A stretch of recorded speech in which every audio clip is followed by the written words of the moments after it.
I'm sitting at my computer, soaking wet in the clothes I've been wearing all evening.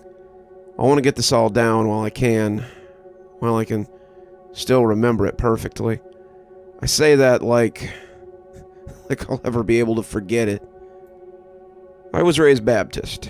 I've lived in the Deep South for most of my life, and it was normal to be religious, even zealously so. I went to the usual activities: Bible vacation school, church camp, church 3 nights a week, sermons on Sundays, and until I went to college, I was pretty much a regular churchgoer. Once I left for college, kind of getting out of that environment, I kind of fell off, though. Suddenly, passing classes was a little more important than keeping up with my spiritual health. Suddenly, parties and dating were more important than my relationship with God. So I blinked one day and realized it had been almost 15 years since I'd been to church, and I thought I might like to experience it again. A quick Google search showed me a church in my area that wasn't too far out of town and seemed like it'd be a good fit for me. I saw from their community Facebook page that they were having an event on Saturday. Just a meet and greet for new members, bring a covered dish for the potluck, with a spiritual event to follow where new members could get baptized and join the church. I didn't have anything going on Saturday, so I thought that sounded pretty good. I made a macaroni casserole, one of the few things I actually knew how to make, and on Saturday, I sat at about 3 p.m. in my best church clothes. As I pulled up outside the church, I was worried that I might be a little underdressed in my button-up and work slacks. People were going in, men in suits, crisp white shirts, ladies in long dresses, and kids in the sort of Sunday school clothes I was used to seeing at different churches. Made me think there might be a dress code. I was new, though, and I figured that if I wasn't within that dress code, they'd let me know. So I took my dish and headed for the fellowship hall that was set off beside the church. I walked in the side door to a very familiar scene. The welcome was immediate and warm. A woman came to take my dish to the table as the pastor came to introduce himself as Pastor Marshall. I had expected a firm handshake and, to be left alone to mingle, but the pastor took me to each of the little groups there and introduced me to his congregation. I met his deacons, their families, the aldermen and their wives, the treasurer, the underpastors, and about 24 other families. I was escorted to the food table by some of the deacons and told which dishes were the best and which ones were best avoided. Miss Liz is a good woman, but there's quite a few eggshells in her dressing. And which had been made by eligible ladies of the church. Miss Conroy's daughter's about your age and makes a great pecan pie. I was spirited away to a table where I was bombarded with questions and anecdotes and given the usual church gossip. It was honestly a little like being home again. The church I'd belonged to in my childhood was very tight-knit, and as the kids ran around and the adults talked and laughed quietly, I felt a sense of homecoming wash over me. As the food was eaten and the plates were thrown away, we all moved into the worship hall for service. I sat on the front row with the 4 or 5 other new faces, and as Pastor Marshall mounted the pulpit, I couldn't help but smile. I felt a warmth in me, and I was already thinking about how I would have to change my schedule so I could come on Sundays and Wednesdays. As he laid out a sermon on acceptance and forgiveness, I began to reflect on my life here.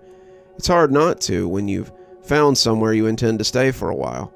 In my mind, I would find fulfillment in the church, just like I had as a kid.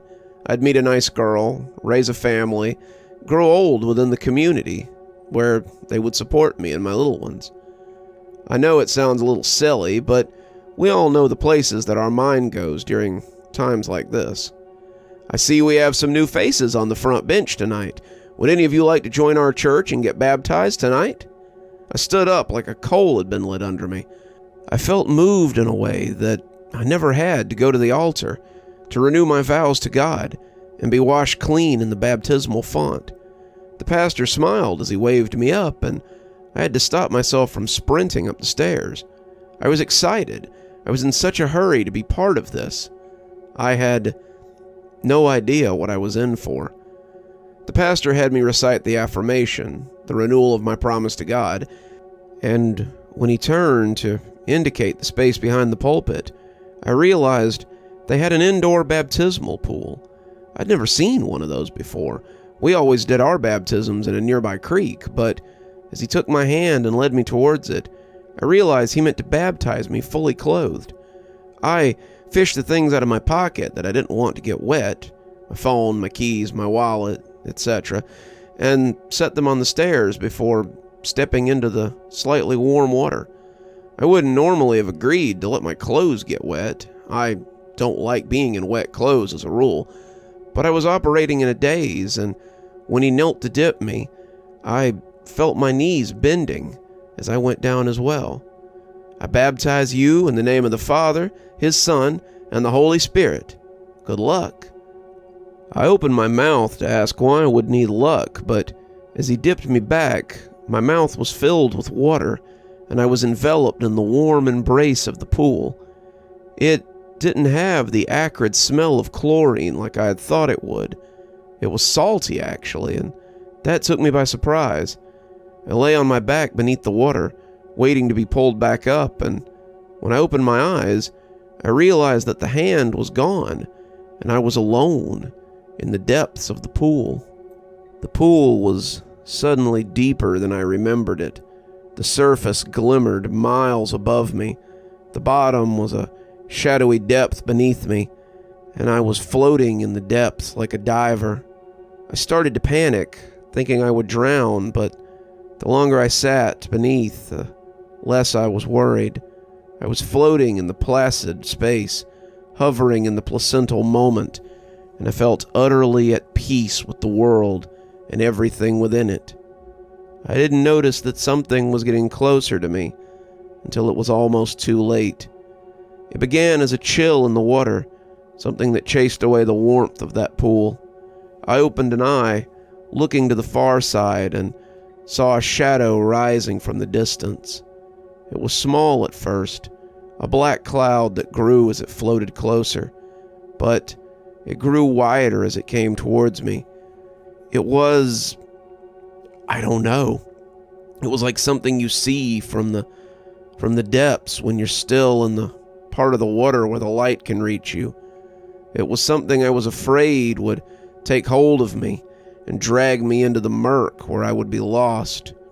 Whatever it was, it filled me with a dread that I had never known before. As it continued to draw closer, I thought it might be a whale. I had thought at first that it might be a bank of darkness, but as it grew closer, I could see that the blackness was just how it looked. It seemed to exist inside its own fog of murk, and what I could see wasn't terribly pleasant. Its skin was gray, pebbly like a stony shore, and it appeared scaled or maybe ridged.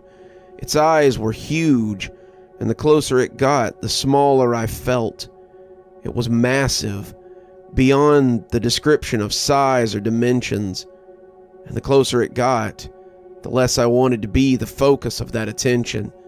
This must be what an ant felt like as it stood on a finger of a human, what an insect felt like before the frog devours it, and I could feel my whole body vibrating under the strain of its continued existence.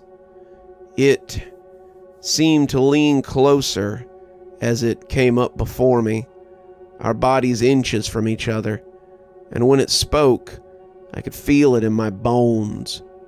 "Welcome back, my child." It reached out a massive finger, the print on the end looking like the indicators on a map. Even the end of that finger was bigger than my whole body, and it was like someone reaching out with a building to touch me.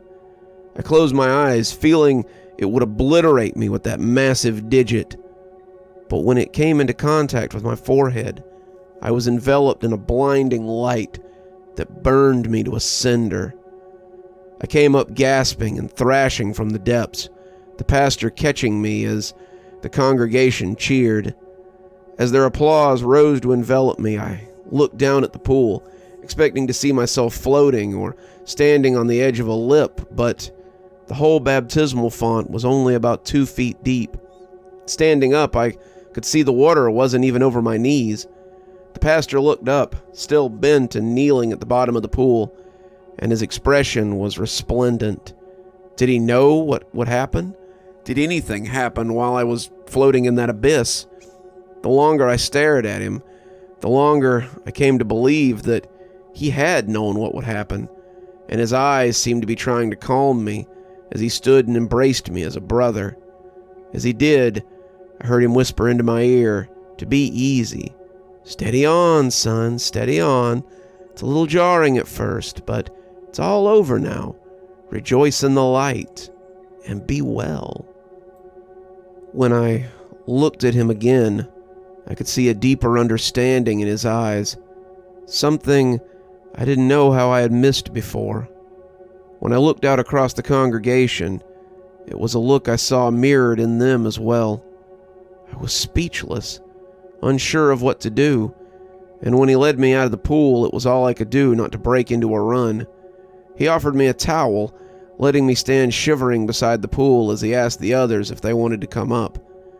When the second man approached, seeming more hesitant than I had been, I grabbed my things and snuck out the choir entrance that led to the fellowship hall. It was empty now, the whole space covered in semi-shadow, and within that shadow, I could feel the regard of whatever had spoken to me in the depths. The next thing I knew, I was in my car and driving too fast from him. It was a miracle that I didn't get pulled over, though I briefly wondered who I had to thank for that. As I sit here now, my shaking has nothing to do with the cold. If this was the God of my father, the God I've been praying to all my life, then I think I'd rather be an atheist. Even as I sit here now, I can still imagine floating in that void as the ancient creature regards me kindly, its mind brushing against my own, and the dread threatening to overtake me again. I'd pray for oblivion, but I know what's waiting there for me now. You're still here. I thought you might be. Thanks for joining me for tonight's story.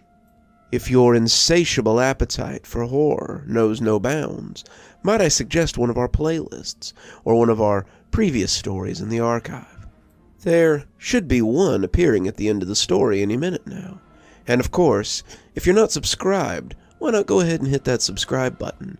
Maybe hit that notification bell so you don't miss any of the spooky things that we do here.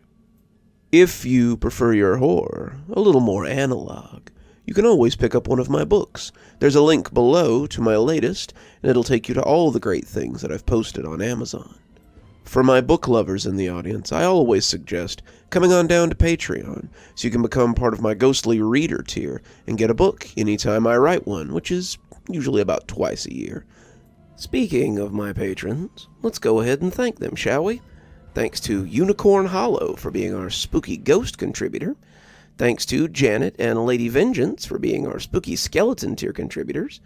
Thanks to Hi Stacy, Winter, Xaronan, Emily Coltsfoot, Stephanie Carrington, Marianne Schuler, Tyler Parker, and Jennifer Damron for being our ghostly reader tier contributors.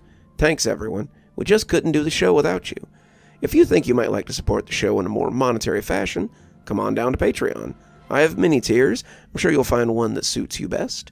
I always recommend the Ghostly Reader tier, since you get a signed book anytime I write one on your doorstep. But I have many tiers, and again, I'm sure you'll find one to suit you. And as always, thanks for stopping by. Dr. Plague, signing off. Have a wonderful evening.